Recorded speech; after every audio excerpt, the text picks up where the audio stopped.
klarifikasi. Ini tanggung jawab siapa, Pak? Bapak malu nggak sih? Sudahkah saya dengar permintaan maaf yang benar breaking?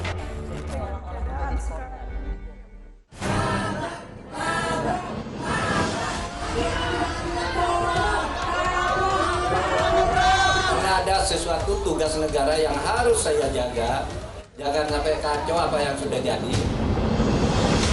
Nah, boleh dikibarkan benderanya semua.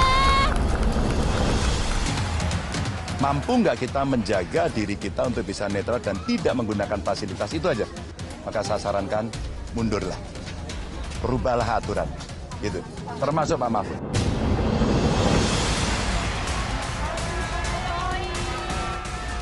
Itu hak dan saya sangat menghargai.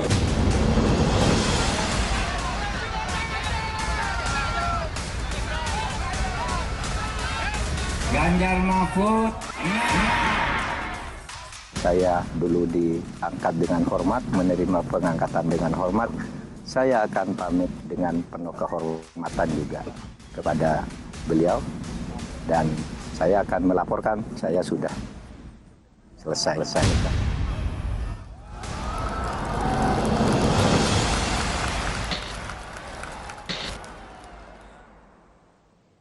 Selamat malam. Saya sudah bersama Menko Polhukam yang sudah mengundurkan diri dari Kabinet Presiden Jokowi, Profesor Mahfud MD. Prof, terima kasih sudah menerima tawaran wawancara saya. Wartawan tuh tekun bener ya, dikejar-kejar sampai ketemu betul sekarang. Oke, makasih juga. Prof Mahfud ini benar-benar yang pertama karena baru saja Prof Mahfud ketemu dengan Presiden Jokowi hari Kamis 1 Februari kita wawancara ini. Jadi gimana tadi peristiwa pertemuan dengan Presiden untuk menyatakan berhenti sebagai Menko Polhukam, Prof? Baik, santai dan cair. Seharusnya sih kan dijadwal jam 15.30. Tapi saya yang terlambat karena penerbangan saya dari Aceh Barat ke Medan lalu ke Jakarta, itu agak masih refuel ya di Medan. Saya bilang, Pak, saya minta maaf Pak, seharusnya saya nih yang lebih dulu, malah Bapak yang nunggu. Enggak apa-apa, ada apa-apa, saya tahu Pak Mahfud dari Aceh gitu aja. Mulai dari itu lalu saya substansinya masuk, Pak saya ke sini ingin menyampaikan 3 hal. Yang inti dari 3 hal itu saya mohon berhenti menjadi menteri. Saya tulis dalam surat ini isinya 3 paragraf pendek-pendek. 1, saya mengucapkan terima kasih kepada Bapak dulu 23 Oktober 2019 mengangkat saya dengan penuh penghormatan. Saya sangat dihormati dan saya sangat menghormati Bapak waktu itu. Bapak percaya kepada saya dan saya merasa bahwa saya bisa membangun kepercayaan itu. Dan alhamdulillah saya sudah berusaha melaksanakan tugas-tugas itu. Yang kedua, karena saya sekarang ini ikut kontestasi politik untuk Pilpres dan saya ingin mengambil estafet kepemimpinan. Untuk memperjuangkan itu tentu saya merasa perlu mohon berhenti kepada Bapak agar saya bisa bekerja lebih enak di dalam proses kontestasi ini. Lalu yang ketiga, saya minta maaf kalau selama saya membantu Bapak ada kesalahan-kesalahan yang mungkin terjadi. Itu aja yang saya sampaikan. Tapi lama juga ya Pak ya? Hah? Karena wartawan nunggu di luar lama juga. Oh iya, tapi kan kemudian banyak gurau-guronya gitu, gurau-gurau lain itu. Tapi yang pokok itu yang saya sampaikan gitu. Sampai setengah jam lah kira-kira kami bertemu. Prof, saya mau ambil poin kedua karena Prof Mahfud mundur sebagai Menko Polhukam karena menjadi salah satu calon wakil presiden. Pertanyaan kenapa baru sekarang, Prof? Ya kalau kapanpun mundur itu pasti ada yang tanya. Mundur sekarang ada yang bilang, oh itu sama aja itu sudah di injury time baru mundur. Kenapa tidak dulu-dulu? Nah kalau mundur dulu juga sudah diperbincangkan ketika dulu mau mundur ya jangan sekarang. Ini belum waktunya gitu. Cari momentum yang tepat gitu. Kalau tidak mundur juga pasti ada yang persoalkan. Ini kan rakyat kita ini 270 juta lah ya punya pendapat. Bisa mengelompokkan setuju, tidak setuju, mendukung, tidak mendukung itu biasa. Kalau saya sendiri sebenarnya berpikirnya adalah tidak tepat bagi saya secara psikologis lah kalau tidak mau bicara etis. Kalau saya sudah ikut kontestasi begini kok tidak mundur, iya kan? Jadi seharusnya kalau suasana batin Pak Mahfud itu harusnya mundurnya lebih awal atau lebih cepat dari ini. Diskusinya dulu begitu, tetapi pada waktu itu timbul pro kontra di sini juga, di kantor ini juga begitu, lalu teman-teman juga begitu, kemudian di TPN, di lingkungan partai politik pengusung juga begitu. Itu kan harus didengar juga semua. Akhirnya saya ambil keputusan, udah saya nanti mundur tanggal 14 sesudah pencoblosan. Iya, sesudah quick count gitu kan kita, apapun hasilnya lah saya mundur karena satu putaran saya sudah tidak dengan pemerintah, masa saya mau ikut terus kan gitu. Kan kurang enak secara psikologis, soal etis lain lagi nanti pembahasannya ya. Tapi psikologis saja enggak enak, masa saya mau di situ terus, sudah jelas saya secara politik gens, iya kan? Sehingga saya merencanakan tanggal 14 sebenarnya sore. Itu rencana awal, Rencana 14 awal. Februari. Apapun hasilnya ya Pak? Apapun hasilnya semula gitu. Tapi kemudian memang ada tuh yang dikutip Pak Ganjar tadi mengatakan pokoknya menteri harus mundur, termasuk Pak Mahfud kan gitu. Nah, tentu saya tidak bisa kan kalau tidak merespons itu dengan positif gitu. Kalau begitu ini mungkin momentum yang tepat gitu. Sehingga saya waktu itu nanggapi juga, saya nunggu momentum. Momentumnya apa? Ketemu Pak Jokowi dulu, karena dulu saya diangkat dengan penuh penghormatan, saya harus pergi dengan penuh penghormatan kan begitu.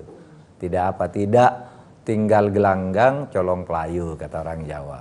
Jadi saya tidak akan Jangan main pergi begitu saja. Ya, saya tidak akan pergi tampak muka. Iya.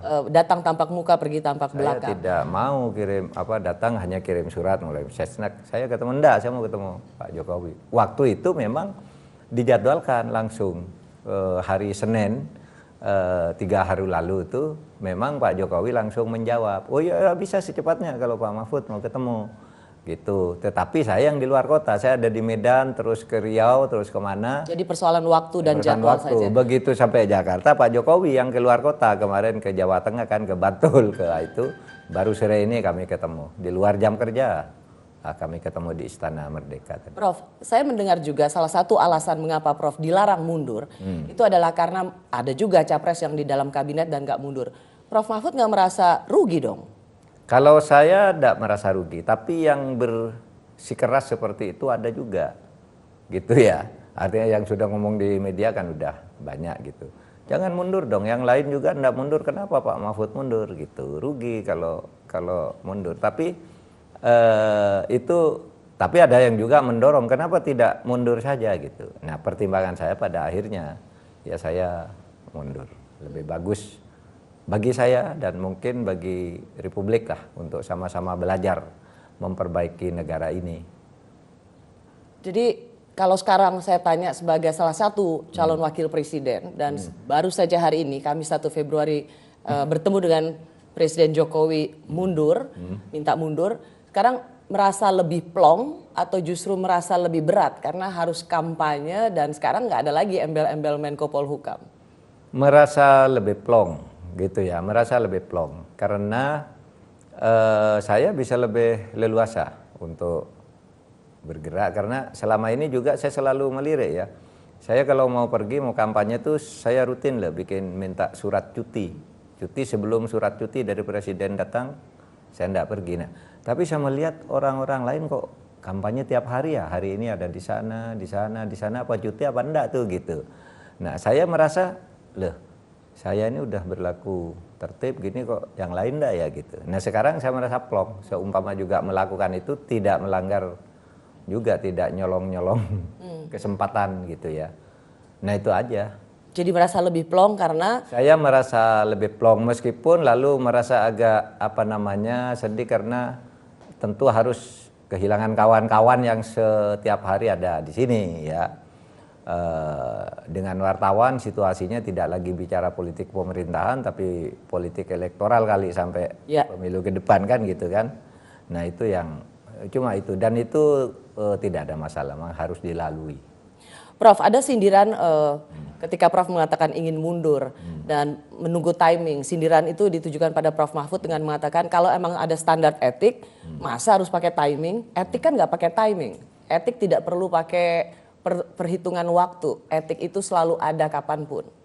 Enggak, etik saya, etik kepada Pak Jokowi. Itu tadi, etik agar saya mau mundur kalau sudah ketemu Pak Jokowi. Timingnya belum ada ketemu Pak Jokowi. Pak Jokowi pergi terus, saya pergi terus. Itulah sebabnya begitu saya nyatakan mau mundur itu, saya langsung kontak Pak Pratikno. Pak, saya mau ketemu Pak Jokowi dulu. Saya benar mau mundur, tolong dijadwalkan. Dijadwalkan Senin, Minggu dan Senin saya di Medan dan Riau kan, seperti Anda tahu. Besoknya ke Tasikmalaya, terus nah Pak Jokowi ke Jawa Tengah. Baru ini ketemu di luar jam kerja hari Kamis. Sudah cepat sebenarnya. Enggak, timingnya tuh bukan timing standar etik. Timing saya ketemu Pak Jokowi dulu gitu loh. Kalau saya sudah ketemu itu saya anggap timing yang tepat. Karena saya menghormati beliau seperti halnya beliau juga menghormati saya. Jadi kalau saya meminta memperjelas lagi standar etiknya seorang Prof Mahfud yang ditandai dengan mundur sebagai Menko Polhukam, standar etik itu ingin dicontohkan pada yang lain atau ingin dicontohkan pada masyarakat Indonesia bahwa Mahfud sebagai salah satu calon wakil presiden mundur sebagai Menko Polhukam. Tapi timing itu adalah timing untuk bertemu dengan Presiden Jokowi. Sebagai standar etik saya bahwa saya punya hubungan baik dengan dia selama 4 tahun. Masa saya mundur lalu tidak ketemu gitu kan tidak boleh. Itu bertentangan dengan keluhuran budaya kita. Iya kan? Orang tersangka korupsi aja menteri menghadap kok, masa ini orang baik-baik tidak menghadap kepada presidennya, kan tidak boleh.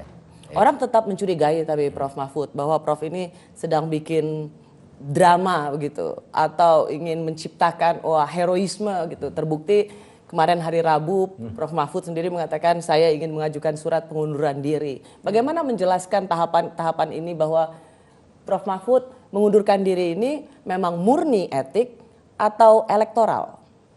Saya murni etik dan juga sekaligus untuk kerja politik kan sudah saya katakan biar saya enak kerja politiknya. Nah soal orang menilai macam-macam itu terserah saja. Saya kan tidak pernah peduli penilaian orang. Kalau saya tidak bilang juga ada yang nyalakan. Kalau bilang ada yang nyalakan. Pastilah 270 juta kepala. Tidak apa-apa.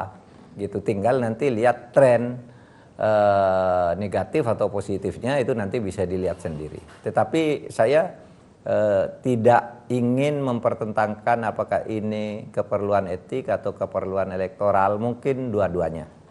Kan betul saya katakan. Sesudah ini saya akan bekerja tanpa ragu dan bicara tanpa ragu juga kan.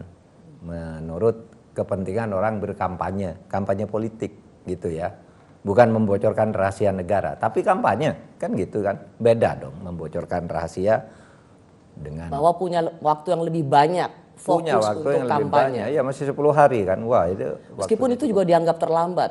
10 hari mengundurkan diri sebagai Menko Polhukam untuk elektoral misalnya, terlambat sekali Pak Mahfud. Iya, ada yang bilang terlambat, tapi ada yang bilang terlalu cepat. Katanya dulu kesepakatannya kan pada saat sudah pencoblosan, ada yang bilang terlalu cepat, Anda cepat 14 hari, kok enggak bilang dulu gitu. Itu makanya saya katakan itu terserah sajalah orang menilai. Dan itu bagus saja, setiap penilaian itu kan ada segi-segi positifnya. Nah silakan, biar masyarakat kita makin banyak belajar terhadap itu. Prof Mahfud MD ingin keputusannya mengundurkan diri sebagai Menko Polhukam bisa menjadi contoh bagi paslon lain. Siapa? Saya masih bersama calon wakil presiden nomor urut 3 yang baru saja mengundurkan diri sebagai Menko Polhukam, Prof Mahfud MD. Prof Mahfud, sekarang jadi memanggilnya masih Menko Polhukam atau gimana? Karena kan surat pengunduran diri baru tadi diberikan pada Presiden Jokowi. Saat ini boleh masih dipanggil Menko Polhukam. Kan nunggu kepresnya kapan, gitu ya. Saya besok pagi masih akan ke sini dulu. Karena saya masih Menko Polhukam, tapi mungkin tidak lama lah, sehari 2 hari akan keluar. Prof Mahfud, ketika Prof Mahfud hari Rabu kemarin di akhir Januari mengumumkan akan ketemu Presiden, memberikan surat pengunduran diri, itu banyak yang mengapresiasi, termasuk hari ini, dan dianggap dan diminta untuk ada yang mencontoh juga langkah Prof Mahfud. Siapa menurut Prof Mahfud yang sebaiknya mencontoh langkah Prof Mahfud? Ya terserah yang menilai ya siapa. Ya menurut saya ya yang pasangan calon yang lain, kemudian mungkin ketua partai yang yang banyak berkampanye, yang hampir setiap hari gitu ya mengkampanyekan. Mungkin ya, tapi itu terserah aja lah. Saya akan itu yang saya baca di media bahwa itu kan gitu. Kalau saya sendiri untuk standar etik itu untuk saya aja lah. Bahwa etika saya seperti itu gitu. Tapi memang menarik kan, Rosi, ketika saya menyatakan saya akan mundur itu kan, saya akan mundur gitu kan. Malam itu saya ngomong di Semarang kan. Ya, di Semarang. Saya akan mundur sesuai dengan apa yang dikatakan Pak Ganjar. Dilala besok paginya tanggal 24 Presiden lalu mengatakan Presiden, Menteri boleh dong berkampanye, boleh memihak gitu. Seakan-akan publik menilai lalu seakan-akan ini reaksi terhadap pernyataan saya. Seakan-akan ya publik menilai kok berbarengan sih malamnya Pak Mahfud, besoknya Presiden membantah gitu, mengatakan bahwa Presiden boleh.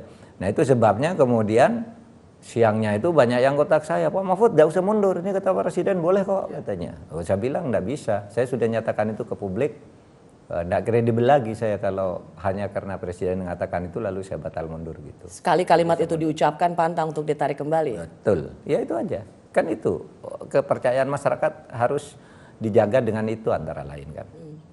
Gitu aja. Prof, pernyataan Presiden yang mengatakan bahwa Presiden boleh berpihak, Presiden boleh ikut kampanye gitu.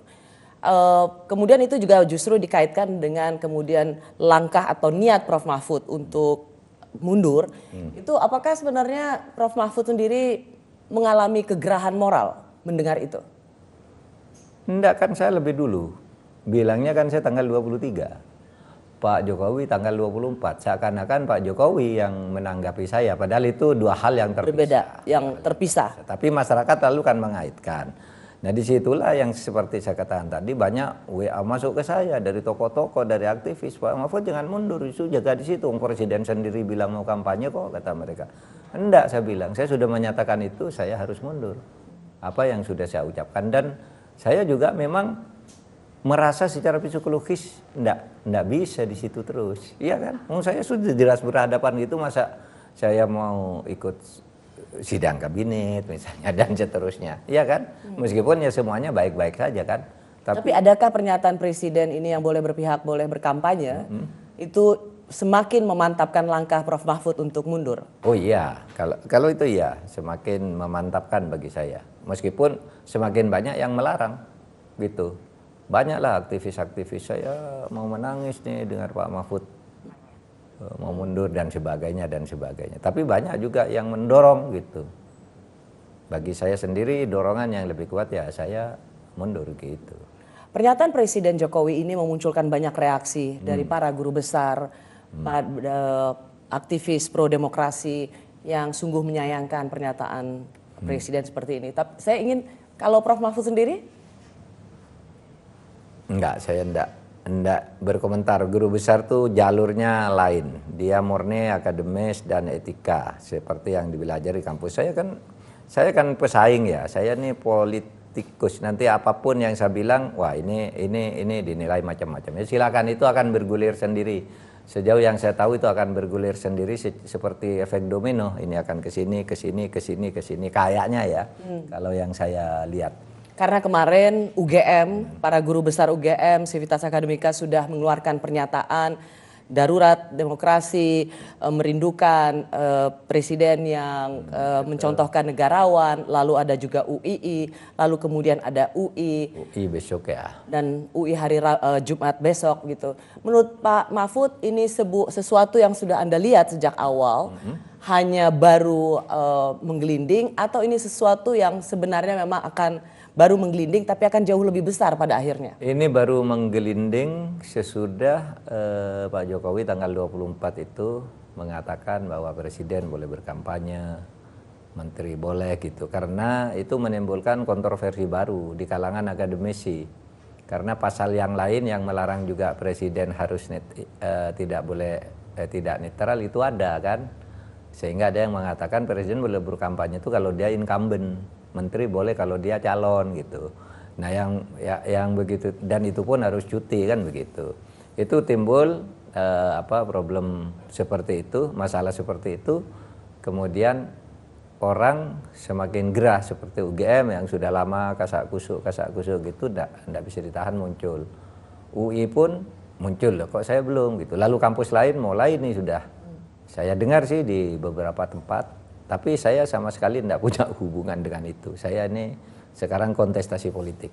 Jadi Anda menahan diri untuk mengomentari. Iya, saya menahan diri. Apa tanggapan seorang Prof Mahfud MD tentang reaksi para guru besar Civitas Akademika yang melihat sekarang ada kemunduran demokrasi, lalu kemudian hilangnya sikap kenegarawan dari seorang presiden? Anda menolak untuk mengomentari itu? Ya, saya lepaskan dulu status profesor saya karena sekarang saya ini kontestan politik.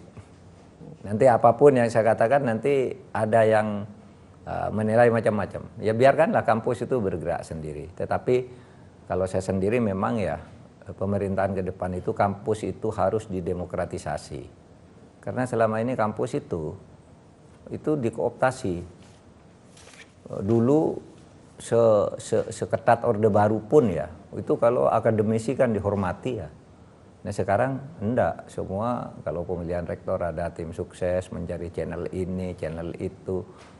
Lalu pendapat-pendapat akademik sekarang bercampur baur. Kesannya pakai ini pendapat politik praktis atau pendapat akademik gitu.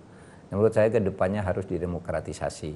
Kampus itu palang pintu etika sebenarnya ya, yang selama puluhan tahun di Indonesia itu betapapun otoriternya negara, kampus tetap tangguh gitu. Nah, yang sekarang nih saya lihat sistem pengelolaan kampus itu sudah terlalu banyak dicampur oleh politik. Terlalu birokratis gitu. Bukankah Prof Mahfud ada di kabinet? Seharusnya Prof Mahfud sudah melihat itu sejak awal, dan ini yang dari dulu para aktivis pro demokrasi sudah menyuarakan ini dengan begitu kerasnya. Itu dimensi etis juga. Saya kan Menteri Polhukam, yang harus ngurus gitu Menteri Menko bidang manusia. PMK. Sampai PMK kan, dan Mendikbud. Kalau saya sudah bilang ke teman-teman di Kemdikbud, jangan digitukan dong kampus gitu. Kampus itu bagaimanapun tuh rohnya sebuah kemajuan dan palang pintu untuk menjaga etik dan moral itu biasanya dari kampus-kampus. Sana punya Dewan Guru Besar, punya Senat, punya kebebasan member akademik, itu kan kampus. Nah sekarang orang mau ngomong takut itu kampus apaan, saya bilang.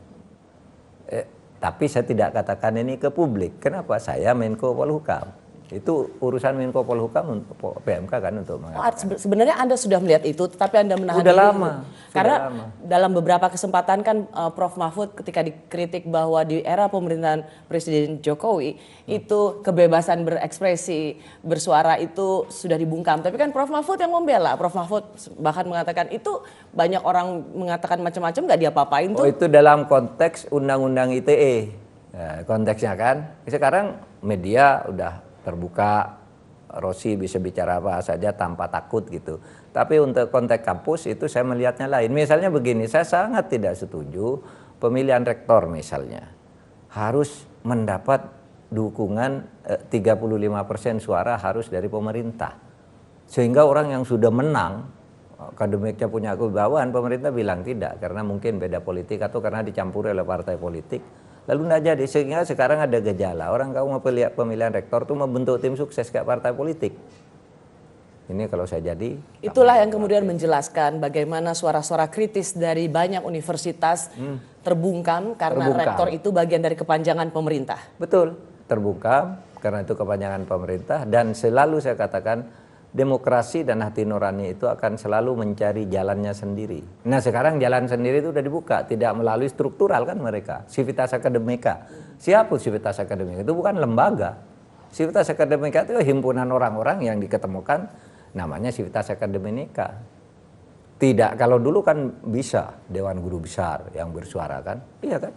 Sekarang Civitas Akademika, orang yang merasa pernah menjadi mahasiswa, pernah menjadi pejabat, di situ datang semua menyatakan pendapat. Artinya demokrasi ya, dan hati nurani itu tidak bisa dibungkam. Pada saatnya akan membuka jalannya sendiri. Dan sekarang sudah mulai buka-buka itu. Sudah mulai ada banyak gerakan-gerakan Iya, di bawah. iya. Dari kampus-kampus sudah mulai bergulir. Prof Mahfud, ada kekhawatiran juga ketika situasi kemudian memanas, apakah pemilu bisa tetap sesuai jadwal? Mudah-mudahan pemilu sesuai jadwal. Soal kekhawatiran, saya tidak mau manas-manasilah. Pokoknya mudah-mudahan sesuai jadwal. Prof Mahfud juga saya ingin tanya, sebenarnya ada orang setelah Prof Mahfud mundur, kemudian banyak pengamat yang mengatakan ini menjadi bola salju bagi banyaknya atau sejumlah menteri yang juga rasanya penting atau perlu untuk mundur. Menurut Prof Mahfud, apakah menteri-menteri yang selama ini dianggap sudah gelisah, tidak lagi melihat pemerintahan ini berjalan semestinya, itu memang akan mundur? Enggak tahu saya, terserah menterinya. Karena menteri itu punya problem sendiri-sendiri. Sehingga saya tidak bisa menyarankan mereka seharusnya mundur atau mereka seharusnya bertahan. Itu setiap menteri itu sudah orang hebat-hebat sehingga tahu apakah saya perlu mundur, apakah saya punya ganjelan sesuatu kalau mundur, kalau tidak mundur dan seterusnya, itu biar saja. Itu saya aja yang melakukan ini, saya tidak mau nyeret-nyeret menteri lain. Apakah benar sinyalemen bahwa jika para menteri berbeda pilihan calon presiden, maka dirinya atau eselon 1 di kementeriannya itu memang langsung dipanggil aparat penegak hukum? Isu itu saya dengar di mana-mana, bukan hanya menteri, bupati juga nih. Tiba-tiba muncul kasusnya yang sudah lama, itu ada kan, dan saya tidak tahu kenapa KPK misalnya melakukan bersamaan, apakah itu kebetulan bersama apa tidak. Tapi KPK sekarang nampak lumpuh ke pejabat-pejabat yang seharusnya diperiksa gitu, bahkan ada yang dibebaskan gitu melalui peradilan dan sebagainya.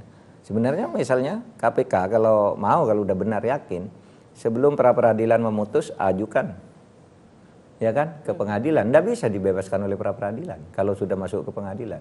Sama juga kan dulu Setia Novanto, wah kita kejar dia, pokoknya peradilan akan diputus jam 2. Wah kita desak lah KPK, itu segera diajukan.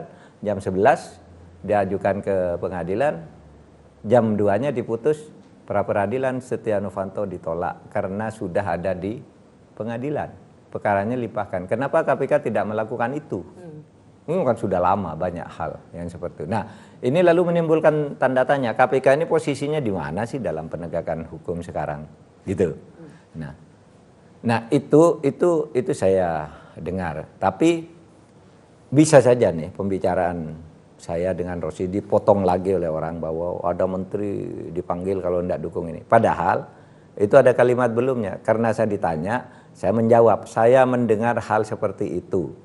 Ini menteri dipanggil, diancam, macam-macam. Itu saya mendengar seperti itu. Ada sambungannya lagi, ada depannya, ada sambungannya. Tapi saya tidak.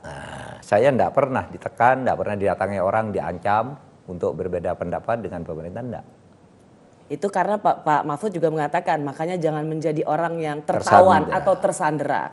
Artinya kan ketika itu kan secara clear berarti Bapak tidak punya kasus hukum, tapi kan tidak tahu kalau yang lain itu bisa saja punya satu kasus hukum yang bisa diolah lagi atau sudah muncul lah kalau itu di media, siapanya, kasusnya apa kan sudah muncul semua di media. Itu biar menjadi diskusi publik dan kesadaran para penegak hukum aja kalau itu. Prof Mahfud, satu pertanyaan misalnya klarifikasi. Prof Mahfud itu sebagai Menko Polhukam dan sekarang keluar gitu. Apakah Prof Mahfud punya niat untuk menjelek-jelekan pemerintahan Presiden Jokowi? Enggak, sama sekali enggak. Kemarin pun tidak. Beda dong antara menjelekkan, membotorkan rahasia dan bicara data. Kalau bicara data kan boleh aja kan. Data, fakta, saya kan selalu bicara fakta yang sudah terjadi. Karena saya tidak mau berspekulasi lalu menjadi urusan hukum. Kalau saya bicara sesuatu yang jelek, saya tunjuk buktinya. Kan gitu. Itu fakta. Pun data gitu. Jadi saya tidak akan menjelek-jelekan, tapi apalagi kalau dalam sebuah perdebatan gitu ya, sebuah diskusi, itu kan harus bicaranya data dan fakta. Apalagi sekarang musim gunting-gunting kalimat gitu. atau mungkin saya tambahkan, dengan tidak lagi atau sudah mengundurkan diri sebagai Menko Polhukam, Prof. Mahfud akan lebih bebas mengkritik apa yang terjadi. Itu yang saya katakan, saya bisa lebih leluasa untuk menyatakan apapun yang saya lihat, kan begitu. Tentu orang yang usil akan mengatakan, lo dulu kamu jadi menteri kok diem aja gitu. Nah, itu pertanyaan yang klasik dan agak bodoh juga. Menurut saya pertanyaan seperti Kenapa? itu. Loh, Kan lumrah, saya ngapain aja Pak loh, Mahfud? ketika saya jadi menteri kan sudah jelas yang saya lakukan tuh tercatat oleh publik yang dulunya tidak dilakukan orang lain, iya kan? Iya kan? Loh, saya sambil ngomong tapi juga sambil melakukan hal-hal seperti itu, kan gitu. Oleh sebab itu yang begitu-gitu ya biasa, kita tenang-tenang aja. Anies Mohaimin punya jargon perubahan. Prabowo Gibran mengusung branding melanjutkan dan satu putaran. Ganjar Mahfud punya apa? Saya masih bersama Menko Polhukam yang baru saja hari ini Kamis 1 Februari bertemu dengan Presiden Jokowi untuk memberikan surat mengundurkan diri. Karena Prof. Mahfud sebagai salah satu calon wakil presiden nomor 03. Prof. Mahfud, apakah mundurnya Prof. Mahfud ini juga ingin menambah atau paling tidak jadi branding yang cukup berbeda? 01 perubahan, 02 keberlanjutan, 03 ini punya apa ya? Mungkin apakah ini juga bisa menambah brand kampanyenya Mas Ganjar dan Prof. Mahfud? Saya terus terang tidak percaya tuh pada branding atau positioning keberlanjutan gitu. Kenapa, Prof? Karena tidak mungkin keberlanjutan itu mutlak berlanjut, pasti ada perubahan. Saya juga tidak percaya pada positioning perubahan, karena tidak mungkin mengubah itu tanpa melanjutkan. Sehingga kalau itu bagi saya cuma ya branding-branding yang bagi orang ini, masa perubahan lalu ini putus, kan tidak mungkin kan. Tapi mesti melanjutkan juga. Masa melanjutkan membabi buta, kan harus ada perubahan. Nah, perubahan itu bagi saya melanjutkan sambil mengubah itulah perbaikan. Nah, itu sebenarnya kalau di dalam ilmu agama itu hukum kaidah hukum Islam itu sudah ada itu dalilnya, al muhafadzatu alal qadimis sholih wal ahdu bil jadidil aslah. Lanjutkan tuh yang lama yang bagus, tapi kalau ada yang baru yang lebih bagus diubah agar menjadi lebih bagus. Itu dalil yang standar kalau di dalam pesantren itu sejak kecil udah diajari dalil-dalil gitu, sehingga mengubah apa? Mengubah itu yang melanjutkan, sambil perbaiki, kan tidak mungkin. Karena paslon nomor 3 ini Prof. Mahfud dianggap yang paling nggak jelas. Iya, enggak apa-apa. Justru tadi dalam surat saya kan kami akan melanjutkan estafet kepemimpinan dan agenda-agenda presiden yang perlu dilanjutkan. Gitu aja. Iya kan? Lalu kami juga akan perbaikan, kan tidak mungkin.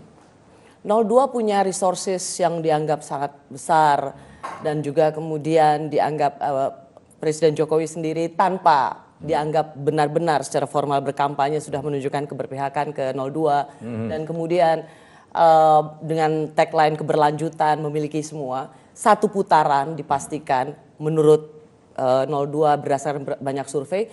Memang Mas Ganjar sama Prof. Mahfud ini masih bisa menang? Kalau kita sudah yakin akan kalah kan mesti berhenti, tidak bergerak. Kita merasa masih punya peluang yang cukup besar untuk bisa menang pada saat ini. Seperti misalnya salah satu konglomerat mengatakan sepertiga dari penerima negara ini sudah mendukung, atau para pengusaha yang bergabung di 02 meskipun itu dibantah, itu sudah mendukung paslon 02. Punya semuanya. Iya, enggak apa-apa.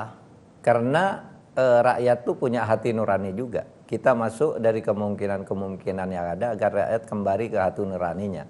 Di dalam banyak peristiwa sering opini publik yang masif itu sering terbalik di dalam faktanya. Bukan hanya di luar negeri, tapi di Indonesia kan sering juga terjadi kan. Kok lain nih? Selalu terjadi begitu. Prof. Mahfud merasa terbebani nggak dengan gerakan satu putaran? Gerakan satu putaran? Enggak. Kita juga kan bicara gerakan satu putaran. Iya kan? Sama aja. Sejak awal gitu, satu putaran. Tapi itu semua saya kira tidak ada yang meyakinkan kalau dibicara satu putaran itu. Sehingga nanti mari kita lihat di lapangan. ada soal pembagian bansos yang kemudian disinyalir karena dibagikan menjelang pemilu, maka ini dipolitisasi atau diasosiasikan pada Presiden Jokowi, dan kita tahu tentang keberlanjutan Presiden Jokowi ada di putranya. Pembagian bansos ini apakah juga menurut Prof. Mahfud bagian dari untuk gerakan satu putaran memenangkan paslon 02?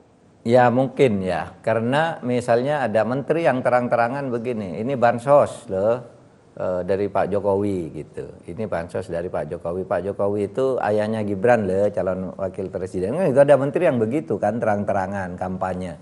Ya menurut saya itu sama sekali tidak etis. Oleh sebab itu saya selalu mengatakan bansos itu bukan bantuan dari orang, bukan bantuan dari pejabat, itu negara. Undang-Undang Dasar 45 bab tentang ekonomi dan kesejahteraan sosial itu sudah memerintahkan kok itu. Jadi siapapun presidennya itu tetap akan jalan, tidak boleh dipolitisasi seperti itu. Nah, hal seperti itu kita beritahukan kepada rakyat. Gitu. Semaksimal atau sebanyak mungkin. Kita beritahu rakyat harus tahu itu. Seberapa besar rakyat bisa tahu nanti akan dibuktikan pada saat pencoblosan.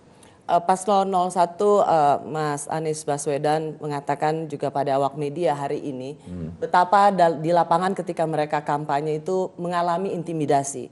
Misalnya hal yang cukup sering listrik mati karena kemudian disebutkan PLN mati bergilir, lalu surat izin yang kemudian dibatalkan sepihak, bus yang kemudian tidak tiba-tiba dikatakan sudah tidak bisa diorder lagi. Apakah Pak Mahfud selama waktu kampanye kemarin masih Menko Polhukam itu punya pengalaman yang sama? Baru 2 hari lalu saya di Riau, hari Senin saya di Riau. Itu di gedung di GOR gitu yang luas itu. Orang sudah kumpul jam 11. Saya baru sampai di sana jam 2. Mereka di sana kepanasan. AC-nya mati, listriknya mati. Kalau AC-nya dihidupkan listrik mati gitu di ruang itu. Jadi tinggal pilih mau dingin iya, atau mau terang. Banyak orang yang bersemburat keluar juga. Lebih baik kalau nunggu dia bisa mati di dalam gitu. Itu yang cerita kepada saya ketua panitianya. Pak, ini saya sudah telepon agar daya listriknya tolong dijaga. Kok baru sekarang terjadi seperti itu? Terjadi di Riau. Tapi kalau kita mau menuduh itu yang melakukan PLN juga ada punya bukti juga kan. Sama dengan saya memberi kuliah umum di sebuah kampus, di situ ada 71 bendera saya di jalan itu menuju itu. Hilang. Sebelum saya sampai itu bendera semua hilang, spanduk hilang, 71 di Banten. Lalu orang melapor panitianya, Pak ini hilang. Kita mau nuduh siapa coba? Kan tidak bisa nuduh, tapi orang udah tahu ini yang melakukan si ini gitu. Tapi kalau dikatakan lalu ditangkap, apa buktinya? Kamu menyebarkan berita bohong, kan begitu kan? Tapi Bapak sendiri bisa melihat, ada sense itu bahwa kalau ke lapangan itu seperti seolah disapu atau dipersulit, itu sense yang tidak dapat dipungkiri. Kalau mempersulit saya enggak, tapi kalau APK alat peraga kampanye itu banyak yang hilang itu iya. Sampai sekarang gitu. Tapi kalau ditanya siapa yang melakukan, ada yang bilang itu masyarakat, ada yang bilang, tapi kan mestinya kok yang satu enggak hilang apa ada masyarakat. Ada masyarakat yang merusak juga gitu. Kayak yang satu selalu hilang, yang satu ini selalu aman gitu. Kan mestinya ada standar pengamanan yang sama terhadap itu. Tapi kalau kita bicara itu lalu ditanya siapa itu yang melakukan, enggak tahu. Kalau bilang enggak tahu berarti kamu fitnah, bikin berita hoax. Oleh sebab itu saya bilang yang begitu enggak usahlah ribut-ribut nyebut orang, apalagi nodo sebuah institusi. Tapi hati nurani rakyat tahu kan, karena semuanya berbisik gitu. Karena ada misalnya loh lurah misalnya yang dipanggil itu kan sudah banyak yang mengadu, tapi ketika ditanya dia takut juga, coba siapa yang memeriksa dan sebagainya itu takut, tapi dia datang gitu. Apa isi pembicaraan? Yaitu harus milih ini, bahkan ada yang disuruh agar menghubungi lurah-lurah lain gitu. Nah nanti kalau ini kita di mana gitu buktikan gitu, takut orangnya malah ditangkap sebelum membuktikan, bisa jadi. Oleh sebab itu kita hati-hati juga menjaga keselamatan masyarakat. Tidak sembarang kamu ungkap itu. Kita punya tim hukum tuh, saya bilang hati-hati jangan sampai rakyat menjadi korban. Rakyat yang membela kita malah jadi korban nanti suruh jangan nyebut siapa-siapa itu, karena dia pasti dipanggil lagi dan yang disebut tuh pasti tidak ngaku seumpamapun iya kalau itu aparat, kan gitu kan. Jadi sesungguhnya gambaran tentang intimidasi di lapangan saat kampanye itu sesuatu yang real. Sesuatu yang real di beberapa tempat tertentu, ya. Tidak di semua tempat juga, gitu. Misalnya saya tadi ke Aceh, saya tanya kanan kiri, tidak ada di sana intimidasi. Jalan seperti biasa aja, tapi mungkin karena memang elektoralnya di sana tidak banyak gitu ya, pemilihnya DPT-nya tidak banyak, mungkin. Tapi saya tanya ke semua yang ada, enggak ada Pak sini perusakan bendera apa gitu, enggak ada. Memang benderanya aja yang enggak ada katanya, bukan karena dirusak. Memang benderanya enggak ada, tidak ada alat peraga kampanye di sana. Iya, enggak punya uang buatnya Pak katanya, bukan karena hilang. Tapi kalau di Jawa kan banyak tuh. Di Sumatera beberapa kan banyak yang terjadi. Tiba-tiba brus hilang gitu satu malam. Kalau ditanya enggak tahu, masyarakat sendiri katanya. Tapi yang satunya enggak hilang, malah bertambah gitu. Itu kan, itu masyarakat sendiri juga gitu. Kalau Pak Mahfud nggak Menko Polhukam lagi, lebih berat lagi nggak kira-kira? Enggak, saya biasa-biasa saja. Untuk saya pribadi biasa, saya kan udah puluhan tahun bekerja di situ. Itu bisa saja sering juga terjadi gitu, tetapi mungkin tingkat brutalitasnya yang agak berbeda ya, tingkat brutalitasnya dan nekatnya itu. Pemilu kali ini dibilang adalah yang paling brutal, Pak Mahfud setuju? Iya, kalau dibandingkan dengan selama reformasi ya, reformasi kan 99 bagus, 2004 bagus, 2009 oke gitu kan. Itu 2009 saya hakim MK-nya, itu Pak SBY presiden tuh, sama sekali tidak ada hubungan dengan saya untuk bicara perkara, dan saya tidak mau, dan dia tahu gitu, sangat. Pak, karena Pak Mahfud waktu itu ketua MK. Saya ketua kan? MK, jadi Pak SBY tidak pernah mau bicara perkara, ngutus orang ketemu saya enggak pada waktu itu 2009 tuh. Bahkan kalau ada masalah segera diselesaikan oleh Pak SBY. Misalnya soal KPK dulu yang kasus cicak buaya kan, Antasari ditahan dulu lalu BB Samad ini diambil kan. Mahfud karena Pak SBY turun tangan selamatkan. Prof Mahfud karena bilang soal Mahkamah Konstitusi. Prof Mahfud bagi kalangan aktivis itu juga kehadiran Prof Mahfud itu untuk mengawal reformasi dan revisi Undang-Undang Mahkamah Konstitusi. Ya, apa yang harus diperhatikan dari revisi Mahkamah Konstitusi? Enggak, itu gini. Itu saya sampaikan tadi ke Pak Presiden. Pak, ada 3 hal yang harus. Yang MK ini gimana Pak? Yang sedang saya ini, satu tentang HAM, yang kedua soal BLBI, lalu yang ketiga RUU-MK. RUU-MK itu saya bilang saya tolak untuk dilanjutkan pembahasannya. Karena pertama itu RUU tadinya tidak masuk prolegnas. Tiba-tiba muncul sudah dalam bentuk usul jadi. Kami suruh buat DIM. Hanya beberapa pasal sih yang diubah. Nah, kita sudah buat DIM yang tidak merugikan semua orang. Tapi di DPR mau merugikan semua orang yang kecenderungannya. Ini kalau pasal ini terjadi orang seperti ini langsung di kick off. Jadi ini apa? Pasal Maka tentang saya apa? Pasal tentang aturan peralihan tentang usia presiden. Gini misalnya usia hakim MK. Hakim MK yang sudah menjabat lebih dari 1 kali dan umurnya belum mencapai 65 tahun misalnya, maka hakimnya harus dikembalikan ke lembaga pengusulnya untuk diusulkan kembali. Jadi pasal ini bisa digunakan nyekat orang, dan dengan pasal itu 3 orang langsung bisa disikat. Pasal di Isra. Ya nantilah kau cari sendiri. Berarti memang ada pasal yang ingin menyingkirkan hakim-hakim konstitusi yang belum berusia 65 tahun. Berpotensi menyingkirkan itu, dan itu bisa dipakai sewaktu-waktu. Oleh sebab itu saya deadlock, saya bilang deadlock. Nggak usah dibahas, saya tidak setuju. Dan saya lapor ke Presiden tadi, saya suruh deadlock, sebelum ini saya sudah lapor Bapak bahwa ini tidak fair. Undang-undang mau menyingkirkan orang gitu.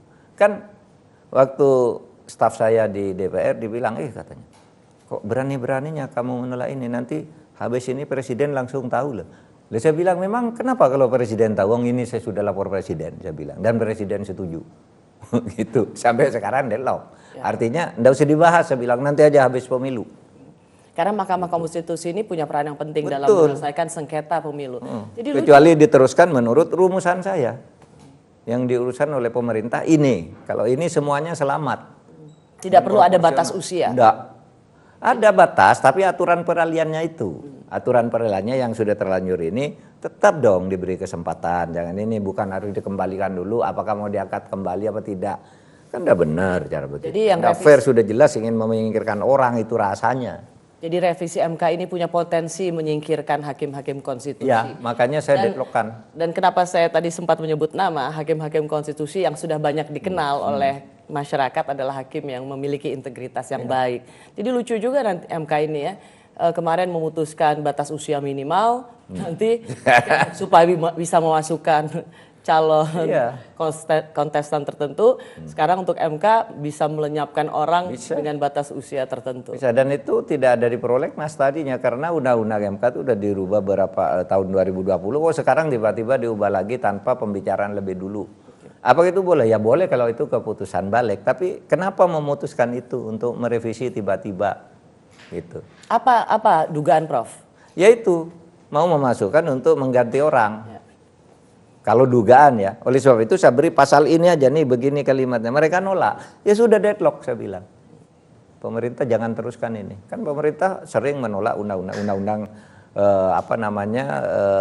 tentang kepulauan ya, daerah kepulauan gitu. Di deadlock di pemerintah, meskipun DPR dan DPD Indonesia deadlock di pemerintah karena pemerintah menganggap ini tidak bagus. Gitu. Misalnya. Jadi bisa kita mendeadlockkan. Oke. Tapi ketika Pak Prof Mahfud sudah tidak menjadi Menko Polhukam, di luar tanggung jawab saya. Oke. Saya tidak lagi berdosa di mata Allah untuk membela kebenaran kalau saya sudah tidak di posisi itu. Masih bersama saya Menko Polhukam yang baru saja bertemu Presiden Jokowi hari ini, hari Kamis 1 Februari untuk memberikan surat pengunduran diri. Prof Mahfud, ada yang saya mau klarifikasi di Prof Mahfud. Sudah 2 kali Prof Mahfud bicara soal perempuan.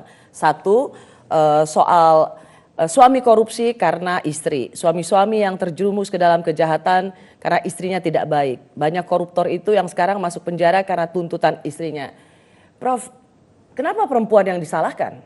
Enggak, saya tidak nyalakan perempuan. Karena kan memang banyak suami itu yang terjerumus korupsi karena istrinya. Misalnya tuh yang di departemen apa itu, di perhubungan atau apa ya, yang suami istrinya masuk penjara, gubernur mana masuk penjara, kan karena istrinya hedonis gitu. Tetapi saya konteksnya ketika itu ada perempuan yang seperti itu. Tetapi perempuan di Indonesia itu seharusnya kita bina sesuai, waktu itu saya ceramah itu di satu pengajian di Padang. Saya bilang, ibu-ibu, menurut agama perempuan itu adalah tiang negara. An-nisa'u al-mar'atu imadul bilad. Perempuan tiang negara. Kalau perempuan itu baik, maka negaranya akan baik. Oleh sebab itu baiklah. Jangan sampai merusak suami, karena ada yang merusak suami, tapi banyak yang suami merusak istrinya juga banyak, kan itu soal moral. Tapi itu kan bicara di Hari Ibu di Padang gitu. Lalu dipotong, oh suami korupsi karena istri. Kan saya tidak bilang begitu, jangan sampai terjadi, karena kan ada beberapa kasus yang suami istri yang masuk. Ada beberapa kasus yang koruptor juga rekeningnya di istrinya kan. Gitu kan. Tetapi saya justru mengatakan gitu, mari ibu-ibu ini tetap baik. Waktu itu kan di Padang, di pengajian ibu-ibu. Seperti ibu-ibu semua ini kan baik. Jangan sampai seperti terjadi suami korupsi karena istri. Itu kan standar aja kan ya. Apa salahnya? Sama juga dengan yang baru ya. Ya, kita dengarkan dulu supaya Prof Mahfud bisa mengklarifikasi ya Prof ya. Soal ibu yang melahirkan anak tidak berakhlak. Ya. Ini dia. Membiarkan emak-emak dan ibu-ibu untuk melahirkan anak-anak yang tidak berakhlak itu adalah satu dosa besar kepada bangsa ini. Bangsa ini akan hancur manakala generasi mendatang itu tidak punya etika dan tidak punya akhlak. Tabrak! Karena ketidakpunyaan etika dan akhlak itu sebenarnya selalu berbarengan dengan sifat-sifat koruptif. Siapapun orang yang tidak punya etika, akhlak dan moral, pasti di belakangnya ada tindakan-tindakan korupsi yang dilakukan dalam berbagai bentuknya. Prof, ini 2 kali meskipun waktunya berbeda, cuman para perempuan merasa bahwa Prof Mahfud ini punya kecenderungan perempuan itu jadi biang kerok. Menyalahkan karena korupsi, anak tidak berakhlak juga karena seorang ibu, padahal mendidik anak itu juga tugas bapak. Tugas seorang bapak. Iya, tapi saya konteksnya setiap anak itu, surga anak itu di telapak kaki ibu. Artinya kalau ibunya tidak baik, anaknya tidak akan baik. Sepak terjang kan, telapak kaki ibu itu kan sepak terjang ibu. Tetapi oke, itu kan karena salah. Orang sengaja mengutip. Kalau dimuat lengkap itu, yang di depannya itu ada pertanyaan tuh di depan sebelah kiri. Pak, ada yang sedang hamil juga dan itu sudah disiarkan oleh tim saya. Inilah pertanyaannya, Pak. Bagaimana Pak agar ibu-ibu itu melahirkan anak yang berakhlak? Kan begitu acara itu. Nah, saya bilang dosa kalau kita membiarkan ibu-ibu melahirkan anak tidak berakhlak. Kenapa? Karena kemudian kalau ibu-ibu itu tidak sempat mendidik anaknya, karena misalnya waktu itu saya cerita kerja serabutan, ibu-ibu itu ada yang bekerja dari pagi sampai sore, gajinya tidak jelas, sehingga ada juga yang membiarkan anaknya jadi gelandangan kan gitu, sehingga itu anak tidak terdidik gitu. Tetapi saya katakan kalau di Indonesia kan orang baik-baik, tapi bahwa itu ada yang seperti itu kan tidak bisa dibantah. Gelandangan anak kecil dijual di pinggir jalan apa kan masih banyak sekarang di Jakarta ini, iya kan? Ibunya tidak sempat ngurus, karena apa? Ibunya tidak punya kerjaan. Maka saya katakan ke depan ibu-ibu itu harus diberi pekerjaan yang layak, diberi perlindungan hukum oleh negara. Tapi oke, tim saya sudah menyiarkan pidato saya yang lengkap itu, katakan guntingan yang tengahnya, yang depannya banyak sekali disebarkan. Iya kan? Yang depannya yang anak bertanya sambil hamil itu kan tidak disiarkan tadi. Lalu jawaban saya bahwa kita berdosa kalau tidak memberi pekerjaan kepada ibu, tidak dipasang juga, kan gitu konteksnya. Nah, atas potongan-potongan itu tentu saya kalau harus minta maaf ya minta maaf kepada kaum ibu. Tapi tolong difahami, itu dipotong-potong oleh orang yang suka memotong-motong video hanya untuk kepentingan kampanye politik.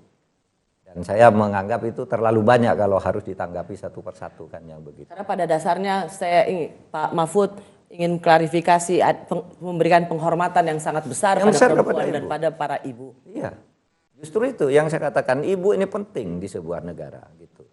Karena apa? Itu kalau di dalam agama saya itu mengatakan al jannah tahta aqdamil ummahat.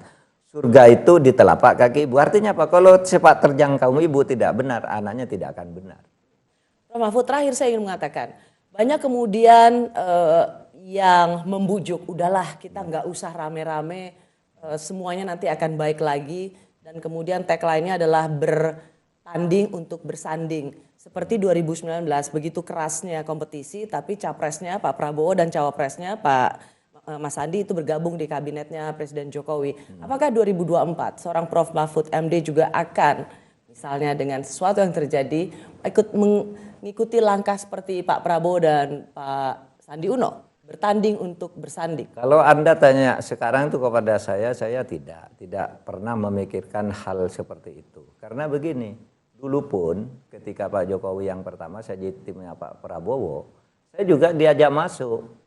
2014 yang ketemu saya Pak Luhut bilang ke saya, Pak Mahfud besok Jo Edi itu mau diganti, nanti Menko Polhukamnya Pak Mahfud atau Pak Fahru Rozi. Kami sudah bicarakan katanya. Saya bilang ke Pak Luhut waktu itu, tahun 2015 waktu di tengah awal pemerintahan. Pak Luhut, saya ini timnya Pak Prabowo. Tidak layak dong saya masuk ke situ, saya bilang. Tapi nanti saya bantu dulu lah agar periode kedua saya bisa masuk gitu. Makanya saya mulai bantu di BPIP. Itu saya dengan Pak Luhut tuh, saya masuk di situ sehingga periode berikutnya saya malah masuk nominasi cawapres, tapi kemudian jadi Menko Polhukam kan gitu. Oh, jadi 2015 iya. Pak Mahfud itu sudah sempat ditawarkan untuk masuk ke kabinet. Iya, Pak Luhut yang datang ke saya, Pak Luhut yang datang ke saya. Tapi Prof Mahfud menolak itu karena juga nggak etis. Nggak etis, saya bilang nggak etis dong kalau saya ke situ. Bahkan Pak Mahfud apa sekarang penghasilannya? Masuk ke komisaris ya gitu. Saya carikan, enggak saya bilang. Saya cukup, saya guru besar, saya ngajar di mana-mana dan saya masih punya tabungan. Pak Luhut itu teman saya yang baik, selalu memperhatikan saya sejak dulu. Itu beberapa kali nawari jabatan. Dia kan sangat dekat dengan Pak Jokowi waktu itu. Jadi pindah dari ketua tim sukses Pak Prabowo di 2014 langsung nyebrang untuk ke kabinet, itu saja menurut Pak Mahfud sangat tidak etis. Tidak etis. Kasihan pada yang berjuang. Yang berjuang mati-matian tidak kebahagiaan, masa dikasih saya yang memang dulu tidak berjuang untuk itu.